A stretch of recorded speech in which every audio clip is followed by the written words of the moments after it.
aquí estamos de regreso. Gracias por estar en sintonía. Vamos a recibir nuestro siguiente invitado. Está con nosotros José del Castillo, senador de Barahona por el Partido de la Liberación Dominicana. Bienvenido. Un placer tenerte con nosotros, José. Bueno, encantadísimo de estar aquí de nuevo con ustedes y sobre todo compartir con los que lo siguen esta mañana. A veces es difícil llegar a esta hora. Es difícil. Hicimos esfuerzo y estamos aquí compartiendo con ustedes. Lo importante es que llegaste a tiempo. Claro, claro. En el caso, estábamos hablando y te veía muy apasionado con un proyecto de ciberseguridad. Sí.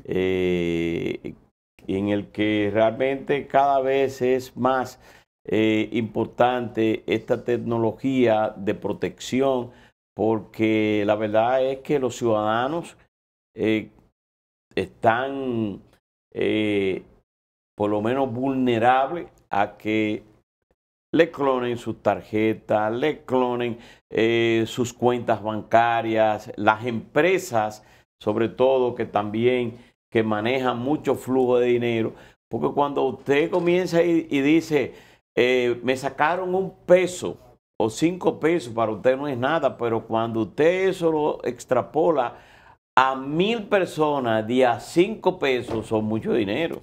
No, yo te diría que para que tú tengas una idea, el año pasado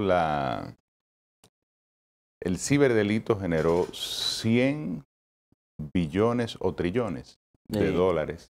100 trillones de dólares. 100 mil millones de dólares en la economía global. Entonces estamos hablando de no solo de una realidad, sino de una actividad que hoy en día es la actividad más lucrativa para el crimen organizado, o una de las actividades más lucrativas para el crimen organizado, pero además comporta una amenaza global a estados, a empresas, a instituciones públicas y privadas.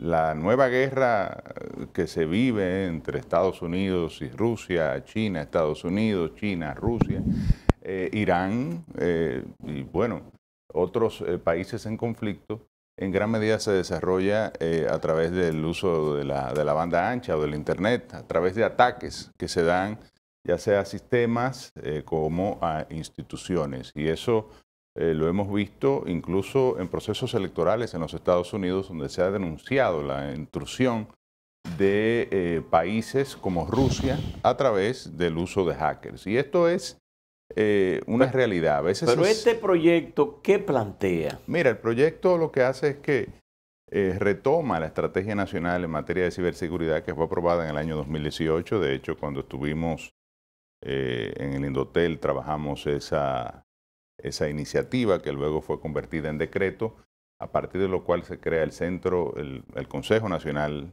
de Ciberseguridad y un centro de respuestas ante incidentes en materia de ciberseguridad.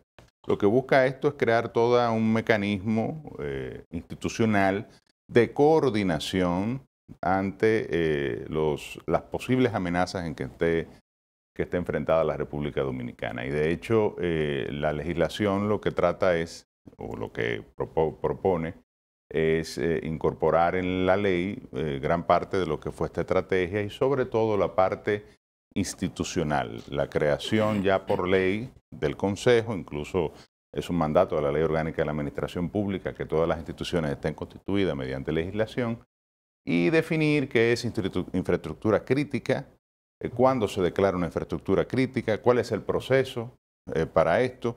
Las infraestructuras críticas son aquellas que son esenciales para los servicios, por ejemplo, de telecomunicaciones o servicios considerados estratégicos como servicios logísticos, de transporte y demás, y deben ser protegidas por políticas en materia de ciberseguridad que eviten que sean atacados y por vía de consecuencia que generen problemas en la sociedad. Senador, hemos visto países como Rusia, Estados Unidos, Francia, ahora México, atacados por estos delitos de ciberseguridad. Pero en el caso particular de República Dominicana, usted hablaba de una cifra sumamente extraordinaria de la cantidad de dinero que envuelve y si nos podemos analizarlo podría estar casi igual que la venta de armas de guerra o de fuego y la medicina. O el narcotráfico. O el narcotráfico, que son los sectores que más producen dinero.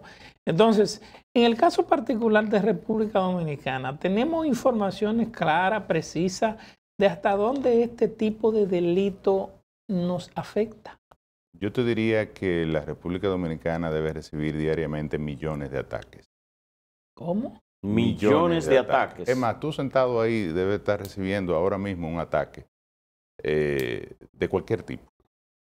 Desde un malware, desde un spam, que es un correo no deseado, Sí.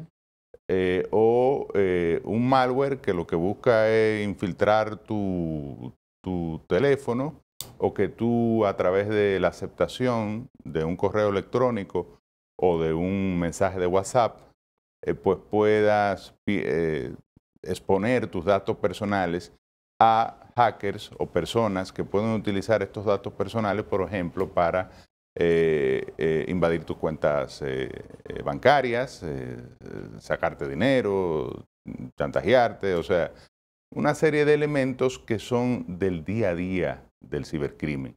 El phishing, por ejemplo, es cuando, y sucede muchísimo, cuando te llega una información de aparentemente de Amazon o de Netflix o de Apple o de un banco, probablemente con todos los elementos que parecería que real y efectivamente es el banco que te está contactando y te pide tu información personal. Y finalmente, en algún momento te pide un número de tarjeta de crédito. Y mucha gente cae en este tipo de situaciones, o que usted se gana un premio, o que usted recibió una herencia y lo único que tiene que dar es su número de tarjeta de crédito. Y al final, esto es todo parte de lo que se da diariamente a través de las redes de telecomunicación, a través del Internet, de una persona que posiblemente está en Kazajstán y está atacando de manera simultánea a miles de personas en el mundo entero para obtener su información financiera y luego tratar de sacar dinero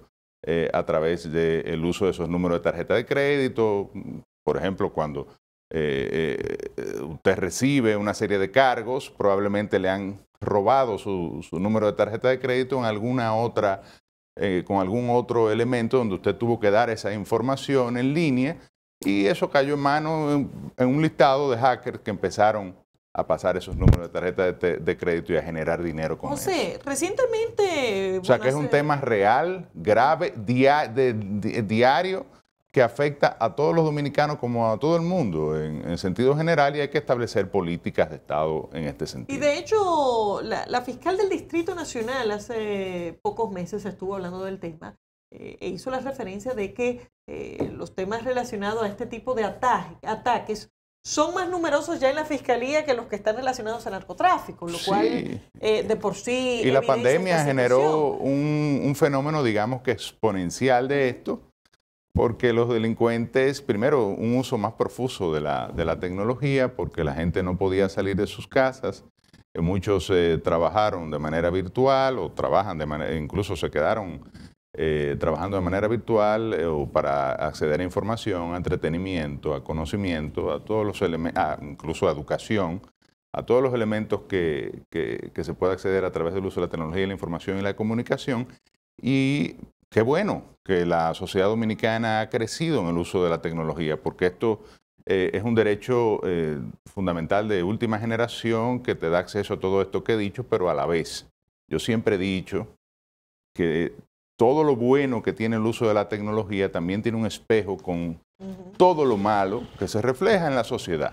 Y el crimen, o el cibercrimen, es una manifestación que realmente está en auge, en crecimiento, y va a continuar en la medida en que usamos más la tecnología. Pero ese proyecto de ley, ¿cómo está en estos momentos? ¿Tiene buena favorabilidad? Sí, yo creo que sí. Hay una conciencia cada día mayor, y hay que decir que estamos hablando de esto porque presidimos la Comisión de Transporte y Telecomunicaciones del Senado, y estamos estudiando no solo este proyecto, estamos estudiando, por ejemplo, un proyecto de grooming, que es un tipo de ciberdelito que tiene que ver con el acoso sexual en las redes a niños. A niños. Hay acoso sexual a adultos, pero hay acoso sexual en las redes a niños, hay redes de pornografía infantil, hay ataques que lo que buscan es secuestrar información para recibir pagos. Hay gente que lo que busca es robar tu información personal, incluyendo tu información financiera, para tratar de robarte con el uso de tus tarjetas de crédito, por ejemplo, ¿no? Hay un dark web donde se venden armas, donde se contratan sicarios, donde hay todas las manifestaciones del crimen y otras que por el uso de la tecnología, la facilidad que le da el uso de la tecnología, se han desarrollado, que diariamente ocurren en las redes y digamos, hay cada día más una conciencia, tanto en los operadores de infraestructura crítica, que a veces son reticentes a que el Estado, por ejemplo, pueda de alguna forma ejercer elementos de prevención o incluso auditorías forenses luego de ataques, pero cada día, digamos, que se va formando esa cultura de ciberseguridad que las autoridades deben seguir promoviendo. Nosotros hicimos, digamos que los pininos cuando estuvimos en Indotel, pero ya hoy en día hay un viceministro de la presidencia de la agenda digital, el señor José David Montilla, hay un Consejo Nacional en materia de ciberseguridad, hay un centro de incidentes de respuesta general, pero hay un centro sectorial en el sector financiero que opera el Banco Central. E igual eso tiene que seguir generándose, por ejemplo, en Indotel debe constituir un CIR para el tema de la infraestructura crítica de telecomunicaciones. Senador, o sea que yo creo que vamos avanzando en este tema. Senador, cambiando de tema, ¿qué espera el Partido de la Liberación Dominicana con la designación, la escogencia mañana de los miembros del Tribunal Superior Electoral y la juramentación el próximo jueves? ¿Cómo vio usted este proceso de selección, de evaluación? Bueno, mira, yo pienso que lo importante es que los jueces de la materia electoral sean figuras, digamos que con la menor vinculación partidaria.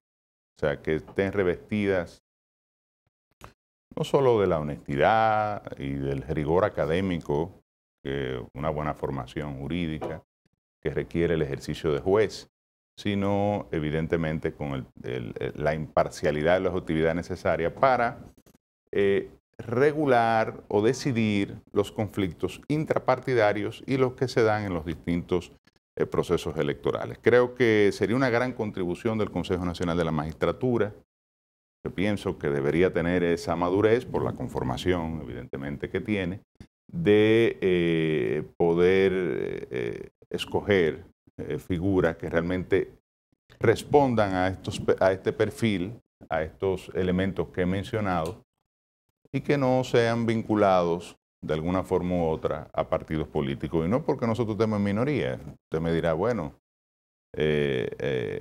quizá a usted no le conviene, pero al partido de gobierno sí.